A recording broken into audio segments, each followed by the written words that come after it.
Good morning friends. आज आप लोगों को एक बात पे शेयर करूंगा जो कि आज के दिन में डायरेक्ट सेलिंग या नेटवर्क मार्केटिंग के बारे में जो भी आप लोगों का गलत फहमियां है, इसके बारे में हमारा प्रधानमंत्री जी क्या बोल रहे हैं। देश का प्रधानमंत्री या देश का सरकार, हमारा गवर्नमेंट क्या चाहता है, आने वाला दिन में क्या अपॉर्चुनिटी है इस डायरेक्ट सेलिंग के ऊपर, इस डायरेक्ट सेलिंग का गहराई कितना है, उनका ही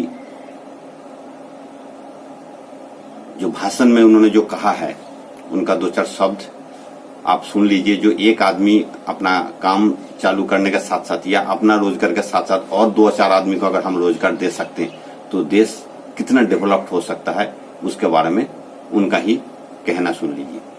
स्टार्टअप का मतलब ये तो नहीं है कि हर किसी के पास $1 बिलियन का काम हो रहा है और 2000 लोग काम करें, जरूरी नहीं है।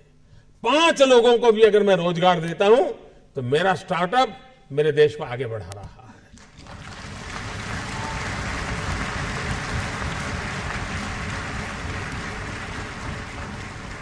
एक साइकोलॉजिकल चेंज लाना है कि यूथ के दिमाग में जॉब सीकर की मानसिकता से उसको बाहर लाना है, वो जॉब क्रिएटर बने। और एक बार उसके दिमाग में आ गया कि मुझे 2 लोगों की जिंदगी को संभालना है, वो कर लेगा। हमारे देश में एजुकेशन इंफ्रास्ट्रक्चर पर बल दिया जाता है, टीचर के अपॉइंटमेंट पर बल दिया जाता है, वो काम हो भी रहा है।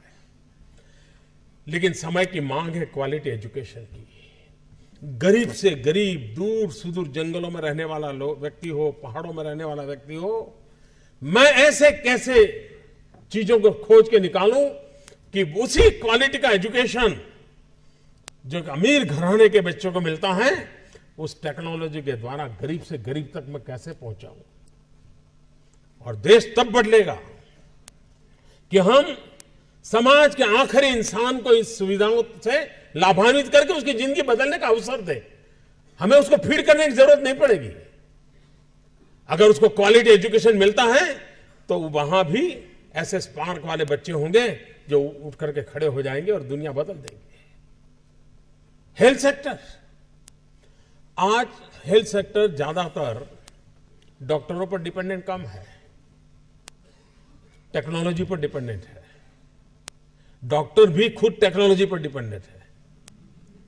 मशीन तय करता है कि तुम्हें क्या तकलीफ है, फिर डॉक्टर कहता है ठीक है, मैं किताब देखकर ले लो।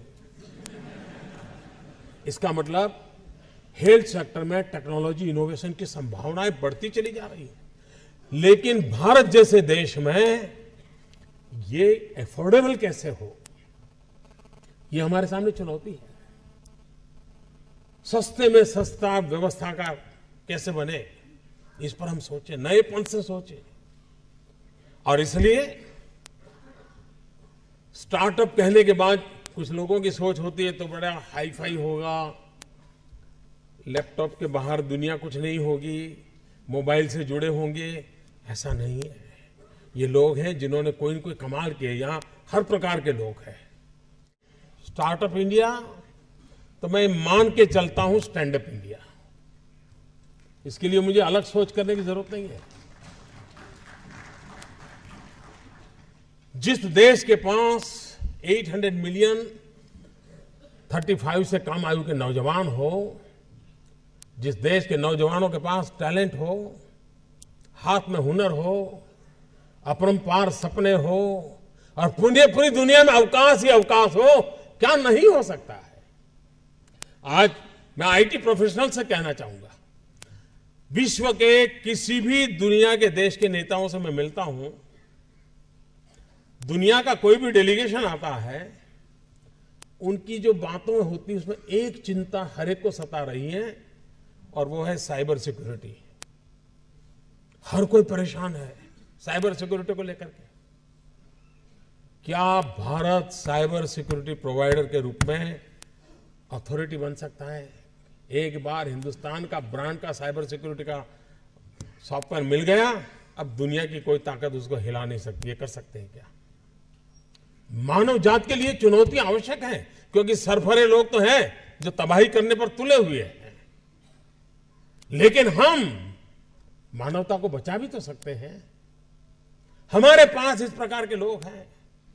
और ये भी सही है, भारत के पास मिलियंस ऑफ मिलियन प्रॉब्लम है, कोई इनकार नहीं कर सकता है। लेकिन एट द सेम टाइम मुझे इस बात का भरोसा भी है कि बिलियंस ऑफ बिलियन माइंड भी है। अगर मिलियन प्रॉब्लम है तो बिलियन माइंड भी तो हमारे देश में है।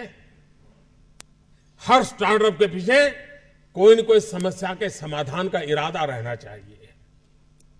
और जब किसी स्टार्टअप के पास समस्या के समाधान का इरादा होगा तो उसकी संतोष का लेवल भी कहीं कुछ और होगा जी।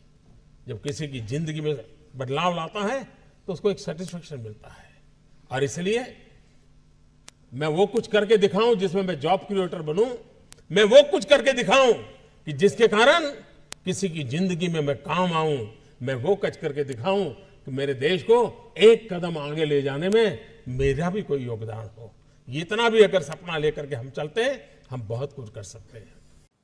साथियों, कोरोना संकट ने हमें local manufacturing, local market, local supply chain, इसका भी महत्व बराबर समझा दिया है।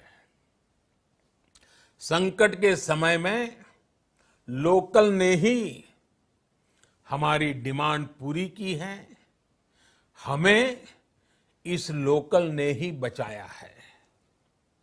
लोकल सिर्फ जरूरत नहीं बल्कि हम सबकी जिम्मेदारी है। समय ने हमें सिखाया है कि लोकल को हमें अपना जीवन मंत्र बनाना ही होगा।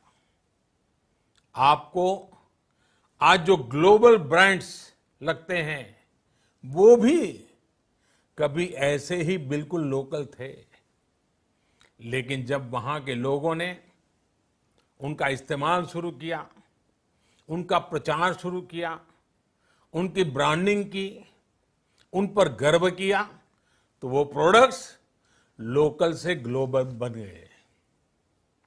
वो प्रोडक्ट्स लोकल से ग्लोबल बन गए। इसलिए आज से हर भारतवासी को अपने लोकल के लिए वोकल बनना है। लोकल के लिए वोकल बनना है। न सिर्फ लोकल प्रोडक्ट्स खरीदने हैं बल्कि उनका गर्व से प्रचार भी करना है।